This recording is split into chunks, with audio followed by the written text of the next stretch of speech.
Greetings and welcome to the monthly meeting of the Cook County Housing and Redevelopment Authority, Wednesday, October 15th, 2025. First, I note the presence of a quorum, including Commissioners Lemur, O'Brien, Hanson, Olson, and Gabler, and also recognize the presence of County Commissioner Gamble. We appreciate the county's support and his presence here. The first item is approval of the agenda, and I think, Jeff, would you take us through the addition that we need to put on the agenda, modification? Yeah, we have an additional item for consideration today in the agenda, and then later on for discussion. That's Resolution 25-19. That's on each of your desks, and I've got a couple of copies if anybody wants to look at that in the public, if they come through the door. And what it basically is a revisit of our conversation we had in late August about the Bjorkberg project here in Grand Marais. There's some additional costs that the city of Grand Marais is going to have to incur with this development, and they thought it would be common sense and appropriate for them to be part of the request from the IRRR. And so, as you'll see there, they're wanting to include $150,000 of the $244,000 and change for that side of their project to complete. So basically, they're extending 2 blocks of road, curb cuts, and that sort of thing into that project, and that is reflected in the resolution. And this is essentially an update on the resolution we passed a couple of months or a month ago, allowing you to put an application in, and this does basically the same thing but different numbers. Correct, yes. So that was Resolution 25-16 at the time. And after talking with the IRRR, they just thought maybe it'd be easier for us to start over with a new resolution, including another party, the city of Grand Marais, and going from there. Is there a motion to amend the agenda, including Resolution 25-19? Also move. Second. Is there a second? Any discussion? All those in favor of moving the approval of an amended agenda, say aye. Aye. Aye. Opposed? Second item, approval of the September 17th meeting minutes. You've had a chance to look at those. Any comments or a motion to approve those? I'll move approval. Been moved. Is there a second? I'll second. There's a second. Any discussion on the minutes? If not, all those in favor say aye. Aye. Opposed? Opportunity for public comment, but there's no one here to make that comment, so we'll pass on to new business. Resolution 2517, authorizing executive director to apply for grant funds of up to $600,000 from Minnesota Department of Employment and Economic Development. It's easier to say deed. Yeah, for owner-occupied housing rehabilitation. Jeff, would you take us through that, please? Yeah, so the deed at a conversation that I had with them about their, I looked at what they were offering for incentives or opportunities for some grant funding in the future for northeastern Minnesota. There hasn't been an application in some years, and they encouraged us to apply after having this conversation. But what it would be for funding up to $25,000 per household in the city of Grand Marais is where we're going to focus our attention on in this round of funding. For energy and envelope improvements, essentially the same as what we have currently going with our partnership with the Public Health and Human Services and the City of Grand Marais, and beef this up with $25,000 in grants for things like windows and roof problems and things like that, exterior fascia, and what that would do is create some more energy improvements in the housing stock that we currently have, and give us some rehabbed housing stock for Grand Marais.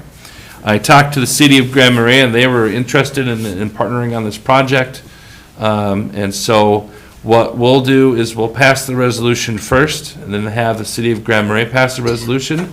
And then at the November 12th meeting, the county has an opportunity to pass the resolution as well, because it'll be actually money that the county will be applying for through our HRA. And what that will do is that will give some cohesion to it, but also some real support for our community. And this is a pre-application. It's due right before Thanksgiving at the end of November. And then from there, there's a second round and more rounds after that to get to the funding of the project. But again, Northeastern Minnesota hasn't been represented in some time. Actually, have to go back many years to find that. And so that's encouraged. They're always looking for regional parity when it comes to these programs. And so I hope I didn't tip the hand to anybody else that might be watching from any other part of our region. Competition is always good, but maybe on this round here, we'll get lucky and get that up to $600,000 in grants. Any comments or questions from the commissioners? So I do have one idea on how to really process this. Our Energy and Envelope program really does a good job of facilitating and processing all the different grant requests through the Healthy Homes program. And you might remember that presentation that they gave a couple of weeks ago, Andrea Tofty and Andrea Orest. And so what we would do is something similar to that. I'm envisioning if we get the full 600,000, we'd split it up into 3 rounds. We'd do a round of 7 homes, a round of 7 homes, and then the rest of the money, however that chips may fall in the 3rd round.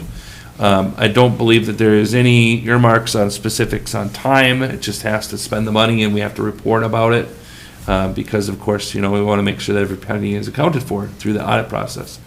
And the other thing I just wanted to point out to you is that I think at the end of the day, this will really be one of these situations where the city's going to get involved and create a survey. We kind of want to know, and so does DEED ahead of time, who we're really working with. And so by passing this resolution, this would allow that survey process to happen in Grand Marais, and we can get people on a list that will be helping. Any further thoughts or questions? Is there a motion to approve Resolution 2517? I'll move. I'll second. Been moved and seconded. Any further discussion? Just like to comment that, from my perspective, any dollar that is spent rehabilitating and improving existing housing stock that's not going to go into a further state of disrepair is worth well more than $1 of new construction. So this is, to me, I've got no question in my mind that it's worthwhile. Very much. Thanks for that, Commissioner Moore. Yeah. Any further discussion? If not, all those in favor say aye. Aye. Opposed? Motion carries. Resolution 2518 is before us, terminating the amended and restated development and purchase agreement with Temperance Trail Development Company, LLC. Jeff, you'll take us through that, please? Yeah, switching gears to a different topic today. We have a piece of property that is by the Birch Grove School in the Tofty, Schroeder area. And we've been trying to get some development off the ground there for some time, even before we were involved in that chunk of property, going back to, I think, 2013, according to some schematics for some senior housing. Long before that. Long before that, okay. Senior housing was one of the focuses back in the day. 30 years. 30 years or so. And now that we own the property, the onus is on us to really produce some sort of housing for the West End for our needs for workforce housing in Cook County. At the end of the day, we've extended our contract 5 separate times here at the HRA with the current, with the former, I should say, with the former developer.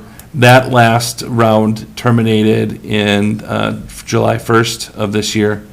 On the 3rd of July, I requested a feedback about a closing date on the property so we could get that property off and running.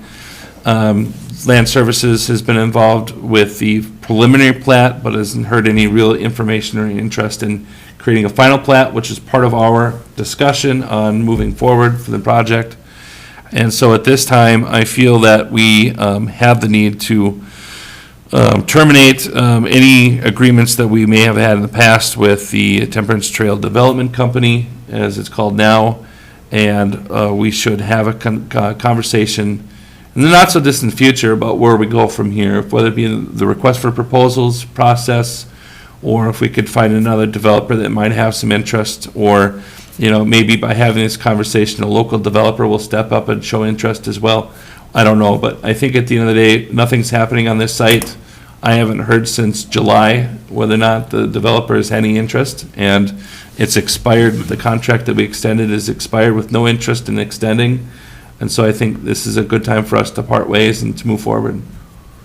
Thanks, Jeff. I would say I was at the original meetings with the town board when they agreed to sell us the property that's behind the school there. And it was really a developer-driven proposal to do some single-family homes moderately cost and a couple of senior one-story side-by-side townhouses.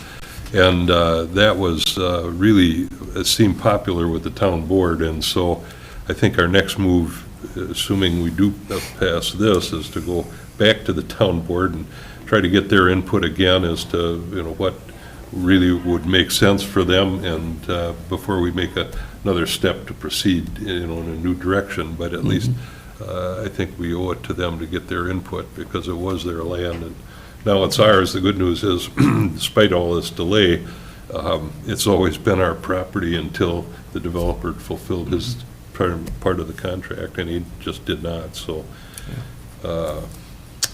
any further discussion? Commissioner Hanson sounded like the voice of experience, going back quite a while. I was the treasurer on the town board when this was going on many years ago, so it's been frustrating. Sure would like to move forward. It's a great place for this kind of development. And now there's the added opportunity. The county now owns 80 acres of land adjoining. Yes. And which could increase the scope of the project and really make it a significant piece of the puzzle in the West End, which is really where the need is, honestly. We've been developing in Grand Marais because it's convenient because of infrastructure, but the need is in the West End. Majority of the need, so hopefully we can move forward. But in the meantime, for the sake of discussion, I'll move at adoption of Resolution 2518. I will second. It's moved and seconded. I would just make a last comment that, and acknowledge that it was a more difficult site to start planning than was originally anticipated, because there's easements that people hadn't known about, and wetland delineation and all that. But the good news is that's virtually all identified at this stage, so I think anybody coming into the site would have a better idea of what can go there, and hopefully the town will be supportive of that. So it's been moved and seconded. Any further discussion? If not, all in favor of Resolution 2518, say aye. Aye. Opposed? Motion carries. It brings us to resolution number 2519. Jeff, you want to sum up one last time what we're doing here? Yeah, I should start by maybe clarifying. I scanned this thing 5 times, and honestly, I didn't see it until Bill pointed it out just a few minutes ago before the meeting started. But the resolution should reflect the total of $220,000 from John Petter's side of it, and $150,000, as is mentioned in the body of the resolution, for the city's portion of it. So that total should still say 220. It should say 370,000. So I just wanted to clarify that. Other than that, this is for that portion of highway that's just west of the courthouse. It's a 14 to 16 foot road right now. It's a substandard road here in Grand Marais, with the added traffic flow of building more homes in that particular neighborhood. The city council, the mayor, and of course, if we pass it as well, believe that that road shouldn't be 14 to 16 feet any longer, and we should support having some additional funding to pay for it. If we don't do anything, what happens is that the project might not happen. That might not be a viable project, so square one for everyone. Or if the project proceeds, what could happen is that each of the homeowners assess the most of the value that we're asking for from the IRRR. I've had a conversation with the IRRR about this, being that we already submitted an application for this project, but now we're adding another party to it. Their suggestion is that we have until October 24th to amend it for the December conversation about an extra funding. They'll be going through that same round of scrutiny in November for each of the projects, and they'll announce the funding in December. So that's our calendar window for this year, and that we would just have to reapply. I've got the application sent back, so I have all information from John's side of things. And the city has been very diligent about, if I asked for them for data, information about this project, their Administrator Roth is very important to this project because he has all that information and he's been sending it to me as I need it. So I'll be able to complete that application. I'll be able to have engineers' maps and things of that nature built into that application, which is really important part of that process. When did this come to your attention? About, Adding the city? it was a conversation that was had at a city council meeting, I want to say last Wednesday. And so it was, take it back, 2 weeks ago, sorry. The last city council meeting that was there, that was brought up in the public to the council at that point, Mike and Roth and I had a conversation maybe a few days before that. Just a comment, a typo on Oh. the resolution. Okay. The last whereas, the HRA Executive Director seeks to represent, I believe should be in there. 2, okay. I'll fix that on the copy that I'll print off and add to the application. Any further comments? If not, is there a motion to approve the amended language that Jeff has already put in, and Commissioner Olson for Resolution 2519? Two corrections, yeah. Yeah. Noting the two corrections. Also move. Oh, just a quick question. Does this then become an all or nothing request? You know, we originally had, was it 220,000 in the original request? Now we're adding an additional 150. Does that 370 become an all or nothing figure? You mentioned that this additional funding could be existential to continuing this project. I'm just wondering, if we know at this point, does that become all or nothing if we get the 220 but not the 150? Does the project proceed? Do we know any of these things? My understanding from my experience in the past, the IRRR has total discretion on how they want to do that. Okay.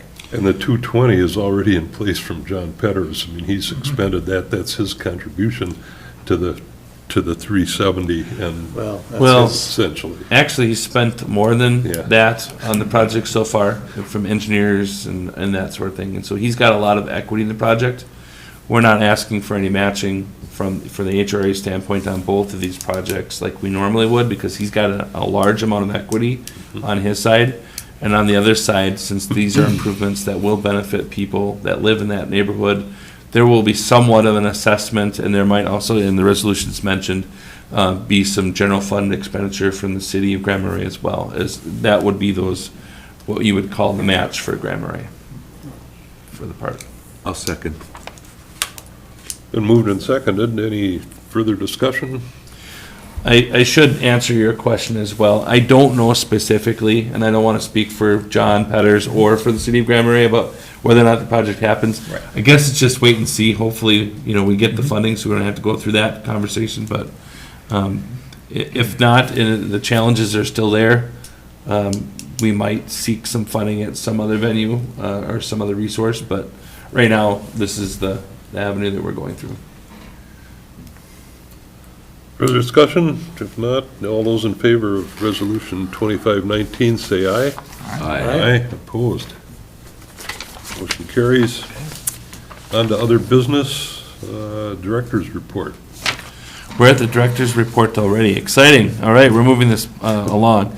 I just wanted to give an update a little bit about some of the things that I've been working on and that sort of thing. And one of the things I wanted to mention was that I was at the Minnesota chapter of the National Association of Housing and Redevelopment Organizations meeting at the end of September. So since our last meeting in Duluth, right in our backyard practically.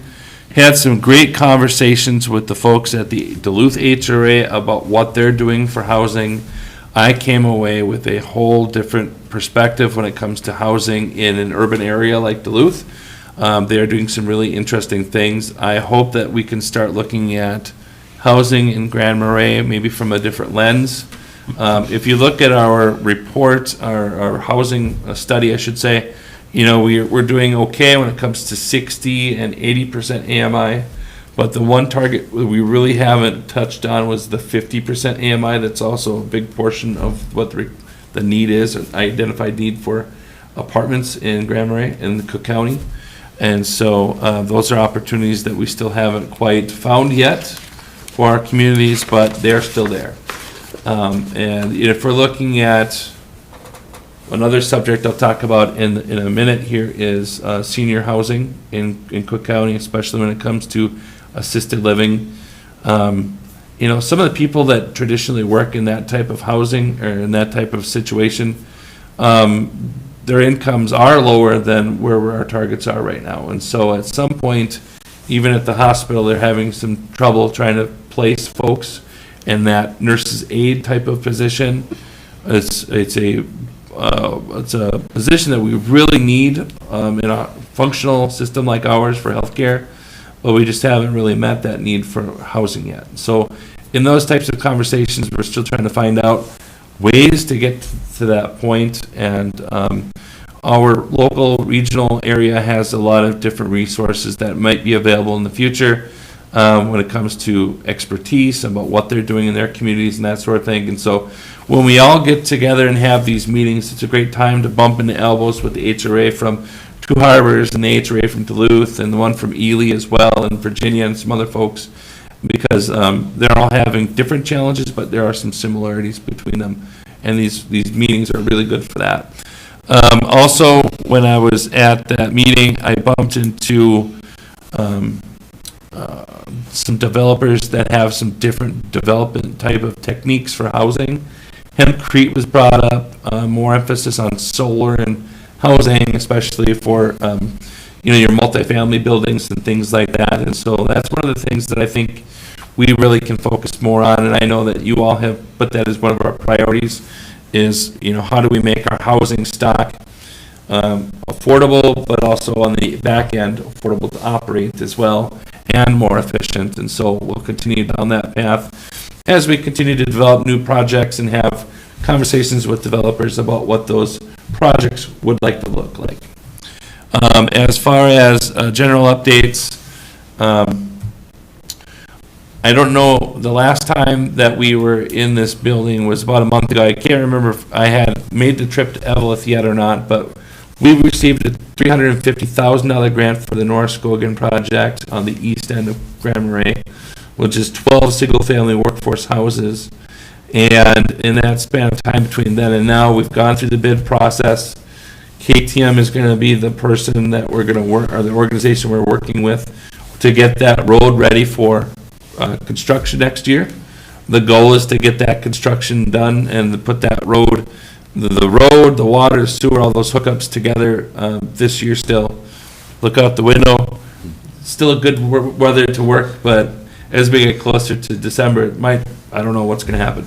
And so they need that time to do the work, and we're really glad that we're able to get that funding. Thank you, IRRR, for supporting the project.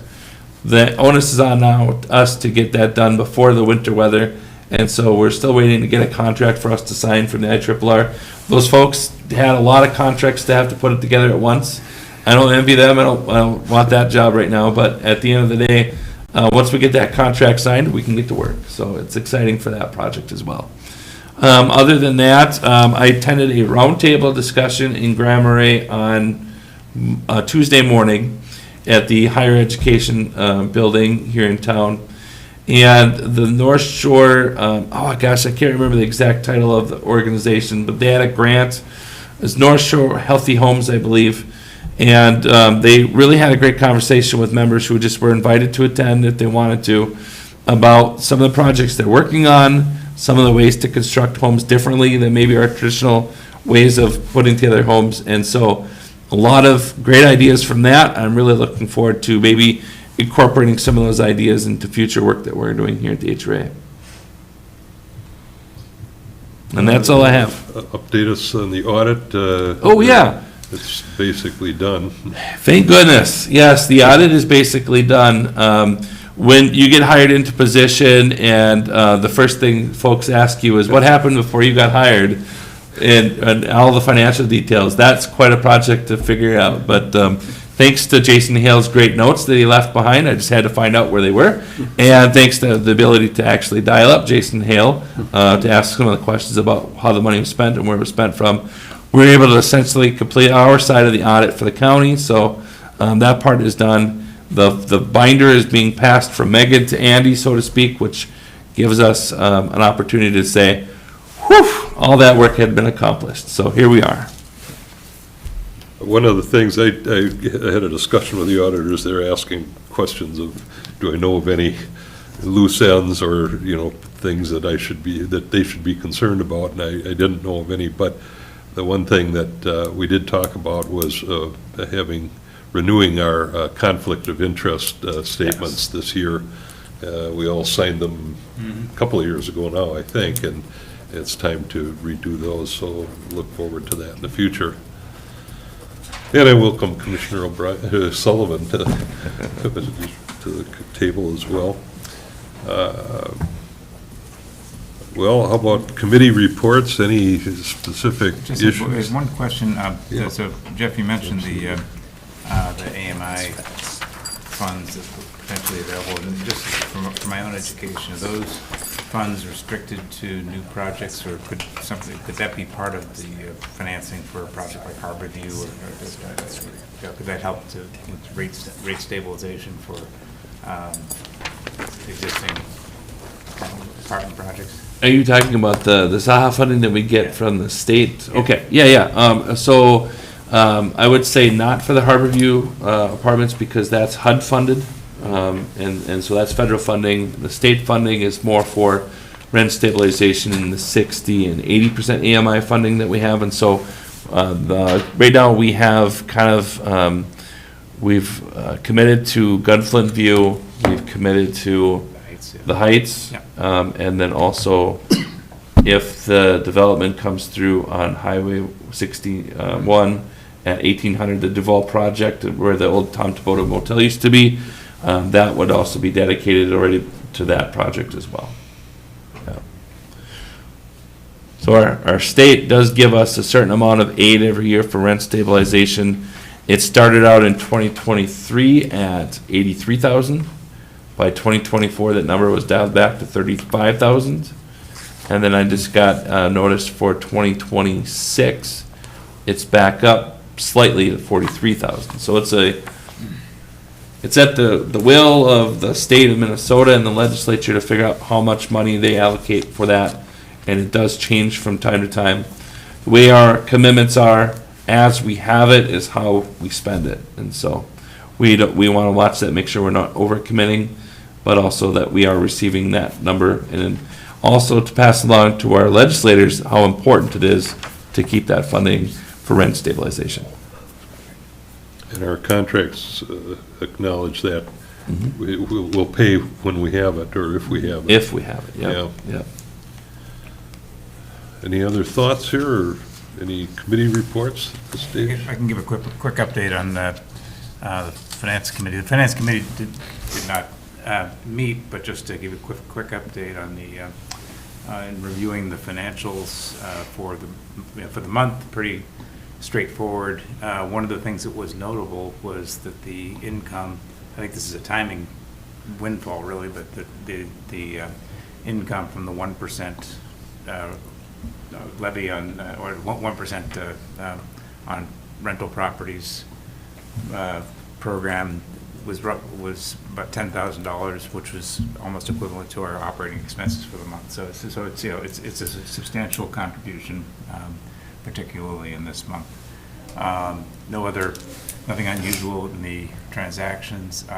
In terms of our balance sheet, we have about $429,000 total assets. I've been working with Jeff on reviewing the project dashboard, and I'd like to Bill, maybe before our next meeting, review that in a finance committee meeting, but it basically lays out the funding for each of the projects that has happened, what funding has supported these different projects, and I think it provides a useful tool for all of us.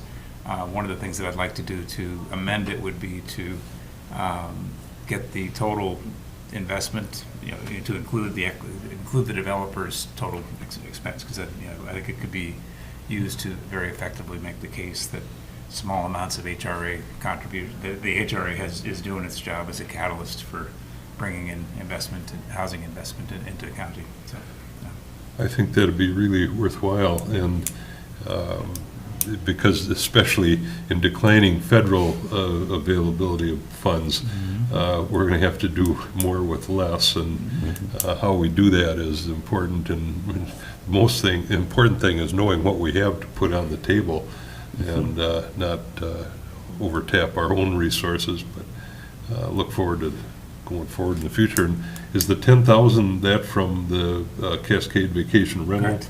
Yeah, it's not a levy, it's simply they make a contribution Service fee. It's a of service fee. 1% of their rents that they charge the tenants for. And, Voluntary yeah, service it's a totally voluntary thing, and Commissioner O'Brien, or Commissioner Hanson, that brings up the issue of you were thinking of by October, November, things would. Working on it, yeah, we're slowly. Maybe the shortest. Hard to get together with is a people, short yeah. one.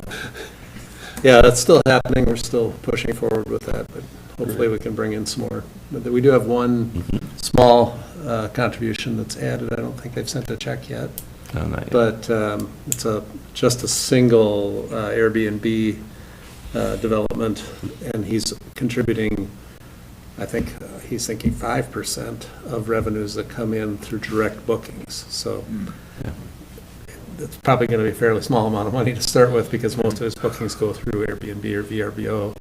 But the people in that business apparently develop direct bookings because they make more money when they do that. So over time, that'll increase. And then Jeff and I have a meeting tentatively scheduled with that developer, because he's interested in doing some more development in Cook County and adding those revenues as well. But yeah, and I've talked to Claire. Claire and I are going to do it. Claire,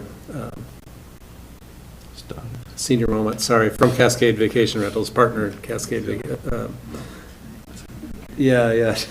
She's recently married. Good old Claire. And Stoddard, Claire Stoddard. Yep. And I are going to do it as a team, so it's a matter of coordinating our schedules and then getting meetings with people. And we're going to start with the big resorts in the West End, because that's obviously the biggest potential, but open to anybody.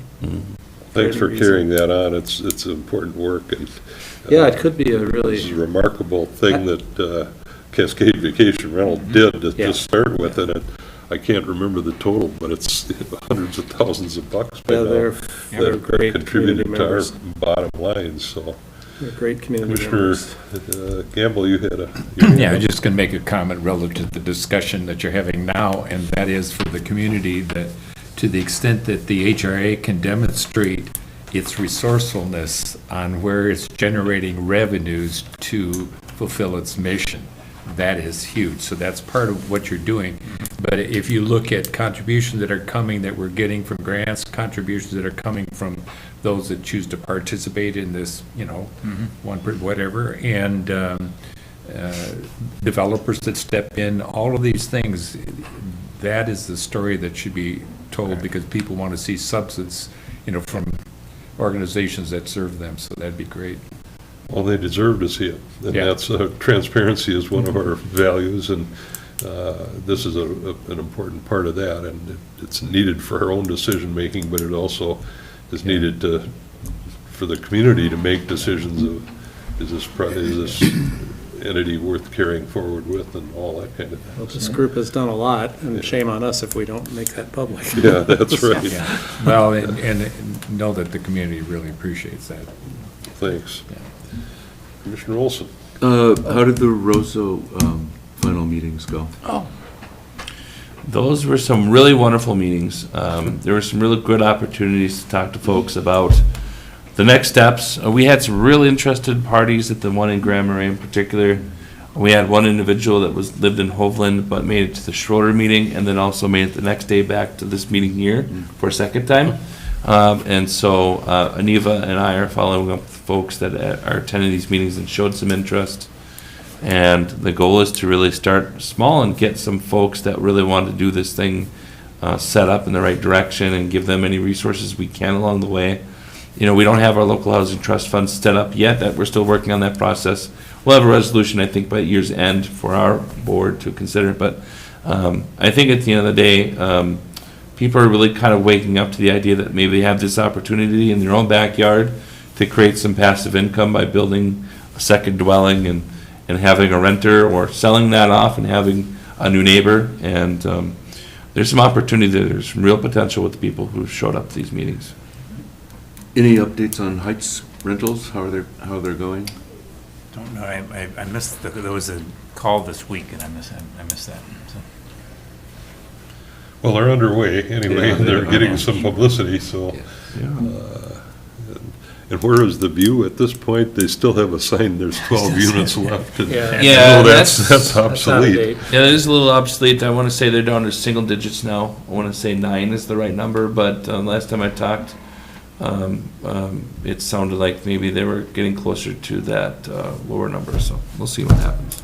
I think they're actually putting the final touches on a few units still, so. Yeah, they are. It's been a I little drove bit, so- up there today and there were Yeah. a couple of construction trucks. and Yeah, so, Could but see it's, people it's working on essentially full, you know, aspects of it. which is good. We had a consortium meeting a couple of months ago, and I was actually the tour guide for that one, and it looked like there was just a couple of minor things that they still had to do, but it seems like, you know, the biggest challenge they have, like the bike racks and the grills, for instance, they have to have the people with the ability to do it, right? And a lot of those folks live far away. And so it's having the resources brought up here and then installed, and unfortunately, that takes a little bit of time. Well, those projects are hopefully helping our local institutions, house their employees. And I know the Pew, for one, houses a very important employee, the county administrator. And Jeff and I met with her earlier this week, and just to talk about what's going on. And she was very pleased to say she thought the best unit, it's right on the corner and got the great view from Nice. up there. Nice. So that's a good thing. Yeah. That's a I have a couple items. One is in light of the resolution we just passed about the Temperance Trails development, there's a sign there said coming fall of 2024, watch for development. We should get that down. That's bad PR. Yeah. So I don't know, Jeff, is that something you'd be willing to do? Yeah, I'll disassemble that and store it. I think it's the developer's sign, so we should store it for him in case he wants it back. But Yep. and then there's the billboard, which, if you recall, when the township transferred the land to the HRA, they accidentally transferred the billboard as well, which they had built, I guess, maybe, or at least had refurbished and were renting. Full disclosure, the renter was my daughter and son-in-law, so I have no financial interest in it, but I'm aware of it because of that. They have stopped paying for it. One side is down, the other side's kind of falling down. It looks terrible. It's a bad representation for Cook County and Tofty, and it's ours now, so we should deal with it. I don't know what to do exactly. We should either make it available for people again to rent, or take it down. Is it worth salvaging? Yeah, it's in pretty good shape. They, when my daughter leased it, they did a considerable amount of work on it, changed the lighting. And it's highly visible when you're Rebuilt it. coming up 61. Yeah, it's a from good Duluth. location. It's a good I mean, location. philosophically, I'm anti-billboard. I just assume they were banned from Highway 61. But that said, it's in a good location. It's also would be a great opportunity for us in the future to advertise any development that's there.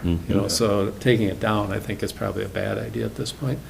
But I don't know if Jeff wants to manage a billboard as part of his job. So I was going to suggest that one thing we could explore is leasing it back to just the billboard, back to the township for $1 a year, and then they can lease it and keep the income. And it would be a gesture of goodwill to the township to allow them to do that. But Well, we do that's just one intend to get idea. in front of the township now that we've taken the action, as to what's going to be next. I And just we'll- like that to be We'll mention the brought up. boulevard, yeah. But billboard also for with the sure. urgency that something should be done. Yeah. Because it's easy for it to just kind of drift into the future, and then we have that ratty looking thing there. I think you need to build into Jeff's job description that he needs to wear sandwich signs Yeah. every now and then. He'd be down there with a bucket and a paste brush, putting up a new Well, billboard. he did tell me his first job was building pallets, so he's got some ability to work I mean, with wood and if you're into hammers. it, you could do it, it would bring income to the. I'm sure It's I'd not make a- it work. My find understanding was the lease was about $5,000 a year for both sides of that billboard, so it's not, it's real money. Sure. So there may be other ideas to explore, but I'm just kind of throwing that out there as a way to get it off the ground. Mm-hmm, And, okay. Well, The they- township's management was pretty casual, even when they owned it. Like, there was no written contract. It was just a verbal agreement. But in any case, it should be dealt with one way or the other. Thanks for So I have bringing it that, up. and then on that same project, we touched on it, but I'd like to emphasize it, and kind of maybe informally encourage you, Jeff, to start exploring fairly aggressively the options for that property in Tofty, including the chance of getting the 80 acres. The 80 because acres, yeah. If it became 110 acres, that's all of a sudden a whole different scale and a huge opportunity, I think. And given the long history of that, I'm feeling some urgency to move forward on it, because it's so needed, and it's such a great location with Well, the it school there. sounds as though the alternative use to housing is a gravel pit, and my guess is the township would probably rather have the housing, but Yeah. it's at least something that, I don't know if Is that's the the county current, board. is the member current gravel pit need- on the county That's- property? It is just Okay. on the edge. Yeah. I mean, that could still be there probably, and you'd still have a lot of, 100 acres, say, to develop. But I'd like to, just as a single commissioner, urge you to stay focused on that project. Yeah, so to update you on that process, I spoke with Bob Thompson about it when I found out that the county owned that land, and asked him to let me know if that's something we could acquire through the process. And he had sent a letter to Land Services and the county engineer and a couple other departments to say, do you think this could be anything but housing? My understanding is that Bob got the green light to go ahead with it through the process, to have the county commissioners approve or support having it land in our lap through either a sale or through however it works out, for us to have for housing. And so we'll see how that goes. I don't know that the county does a lot of this, and so that's maybe a newer process to go through, especially with the Tyler versus Hennepin County decision and all that stuff that happened in the past with tax forfeitures and all that stuff. But at any rate, this isn't tax forfeiture land. That was, it's a land swap between the U.S. Forest Service and the county. They got some land closer to the Forest Service land that they already have. We acquired some land very close to the county land that we already have. It's very close to the ranger district that they have there at Tofty, the ranger headquarters there. And so, we're starting that process now, and as long as it takes, or however it takes, but our attorney's involved as well, and if they can help out, they were interested in helping us out too, so. Great. But yeah, 80 acres makes it a whole different type of phase one, phase two maybe, or whatever the case is. And I think that having something there for housing's sake is really important. I'm pretty familiar with that property, just because I used to live there and spent a lot of time back in there, and I do believe that there's probably, the 80 acres probably has more suitable building acres than the 30 does. The 30 was really wet, I happen to know. Yeah. And the 80 is more upland, not to say there aren't wetlands in there, because there are, but anyway. And then the last thing was, last meeting I advised that I had applied to be on the Taconite Harbor Advisor Committee, and I was rejected. Hey, As was I. Yeah. as was I. Yeah, okay. Why would the HRA be interested in that? But, oh, well. That's life. And After, since, they had 40 applicants, I think. yeah, and since that time, the, Yes, 40. yeah. Minnesota Power's been sold to BlackRock, Right. the Canadian Pension Fund, I think. But BlackRock, the majority ownership, which may change the whole relationship. It's possible. But I wish them well. Yes. surprised. Yeah, I was kind of surprised too, but at least one of the three of us would. I was hoping one of you two would get it, Yeah. just because, I think it's one of those things where maybe the HRA director shouldn't be a part of that, and maybe in the later stages, yes, but, well, we'll still have opportunities, I think, to have discussions about housing in that area and what it looks like if it ever happens. Well, I think Minnesota Power kind of expressed that they didn't want housing. They thought of it as more of a commercial development and Well, around the harbor and, that big picture stuff, but, But they own 600 acres. yeah, Well up there's the a hill. lot of housing behind there, Yeah, the potential. yeah. We actually looked at a site that they owned when Jason Hale was the Right. director, Yeah. and it didn't That work came to for the board. what we needed, but there's plenty of other land there. The, Good. if, say hypothetically, a major commercial development was done on the lake shore there, they'd be fools not to develop housing at the same time, because they Sure. would not have any employees. Please. So I think we have a strong case to make that housing would be a very, very intelligent addition to whatever happens there, Yeah. but time will tell. That's all I have. Anyone else with further comments or thoughts for the good of the order here? Mm. Well, hearing none, is there a motion to adjourn? I'll move. Been moved, is it seconded? I'll second. All those in favor of adjourning, say aye. Aye. Opposed? Thanks very much. Good meeting and less than an hour. So it's That's Brady's pen. important. That's good. Oh, Yeah. yeah.